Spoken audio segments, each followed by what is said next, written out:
Endirimlərin tətbiq olunması haqqında, necə tətbiq olunur, haralar, məsələn biz deyirik müxtəlif apteklərdə, müxtəlif marketlərdə tətbiq olunur. Endirimlərin tətbiq barəsindən bağlı. Bəli, ümumi olaraq layihə 2 istiqamətdə irəliləyir. Bunlardan birincisi pensionerlər, təqaüdçülər, mağazaya, klinikaya, apteklərə və yaxud da digər tərəfdaşlara yaxınlaşdığı zaman təqaüd pensiya kartından ödəniş edərlərsə, birbaşa post terminal bu şəxslərə endirim eləyir.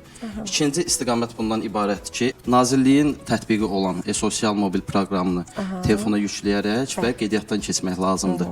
Finkodla və yaxud da Sima vasitəsilə pensiyaçı, təqaüdçü olduğu halda burada barkod özü avtomatik olaraq aktiv olunur. Alış-veriş zamanı kassada ödənişdən öncədən göstərmək lazımdır ki, burada endirim keçərli olsun. Ölkənin ən öndə gedən marketlərindən biri olan Bazar Store Al Marketlər şəbəkəsində aktivdir. Apteklərdən burada Günəbaxan, Kanon, Zəfəran apteklərində aktivdir və Sağlam Ailə Klinikasında, referans klinikalarının bütün filiallarında bu aktivdir.